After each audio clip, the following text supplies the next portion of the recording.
What is going on, everyone? So, today we got another comic book review, and this time is from Boom Studios, and this book is called Neighborhood Watch. And today I'm coming from Manila, I almost said Cambodia, Manila, Philippines. Yes, right now I'm in the Philippines for the next maybe 20 something days. So, hey, the comic books ain't gonna stop. The only thing that's stopping me is going to comic book stores because I haven't seen a comic book store since I've been to Southeast Asia yet. But hey, I got about 2 more months until I get back to the U.S. and I can enjoy my comics and enjoy going back to the comic book store. But anywho, let's talk about this independent book right here, Neighborhood Watch. The artists and writers are Sarah Gailey is the writer, illustrated by Hanning, coloring by Rebecca Natali. I don't know if I said that right, but lettered by Jody Troutman. So this book was pretty interesting to me. Uh, what I thought about this book, I don't know. It kind of gave me Stepford Wise vibes because a lot of the main characters are mostly female. That's why I kind of got, Stepford Wives. But I think the book starts out in an HOA. People are talking about, you know, how they can better their community.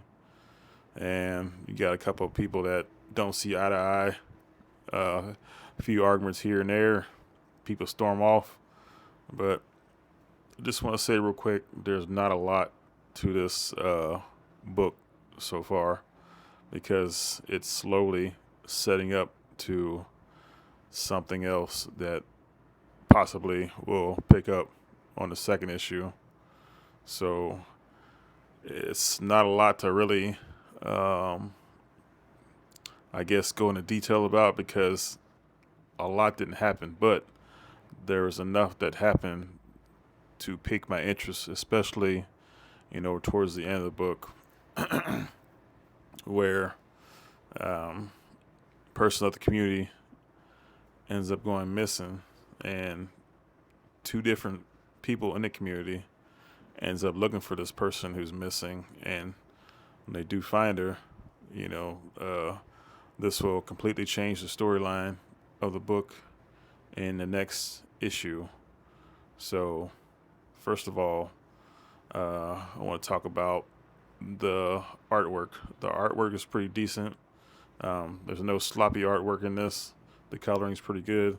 Who's the artist again? Illustrated by Hanning. So I don't know if I've never heard this guy before or this gal, but the artwork seems legit. Uh, Lettering by Jody Troutman. It's okay. Not to scream about. It's just letters. And so far, the writing, like I said, it's the beginning of the book. I can't really go into detail. This is really, really hard to go an in-depth review on because there's not a lot of dialogue. The book is pretty quick, but I think you should check it out. I like to support indie comics because indie comics don't get a lot of love. A lot of people read Marvel and DC comics, but a lot of the good storylines come from indie comics, in my opinion. So this book is probably going to be like a thriller type of book, murder mystery thriller. The vibes I'm getting, like I said, it's still too early to tell. The next episode could go completely left. It can do like an Ice Cream Man or a haha. It could be like those comics where, you know, every issue you're gonna get something completely different. And but I like haha and Ice Cream Man. I don't know if there's been.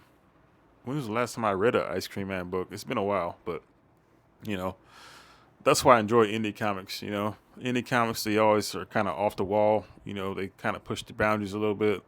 Where Marvel and DC, they kind of they kind of stay mid. They don't really push the boundaries. Sometimes they did in the past, like uh, back in the day when you had the Marvel, what's that called, the Ultimates, where the Blob went crazy and started being a cannibal, and uh, Quicksilver and Scarlet Witch did their thing in there, which is completely disgusting.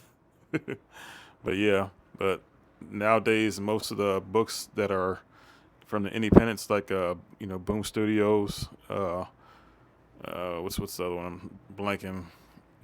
Dark Horse Comics. What's the other one? Dynamite Comics. Those books kind of push the boundaries, and I love those. I like horror books, but this, it has the potential to be good. It has the potential to be a thriller or horror book, but it's just too early to tell. It's, something happened towards the end of the book. I don't want to spoil it, but that's what piqued my interest in it, and I want to check out the next episode or the next issue to see what happened. And yeah, my opinion of this book, I give it right now a 3 out of 5 because it's too early to get a good opinion, or it's just too early. Basically, it's just too early, y'all. But y'all should check it out because I want to see how you guys feel about this book, and let me know what y'all reading. What else? Yeah. I'll see you next week. I'm still watching Daredevil. What else is going to be coming on comic book wise? Oh, pretty soon we're going to get The Boys, so I'm excited for The Boys to come out. I'll be talking about The Boys pretty soon and everything else in the comic book world. So, hey, I appreciate y'all checking in. Until next time, and if you would, hey, subscribe, leave a like, hey, drop a comment. I appreciate it. Peace.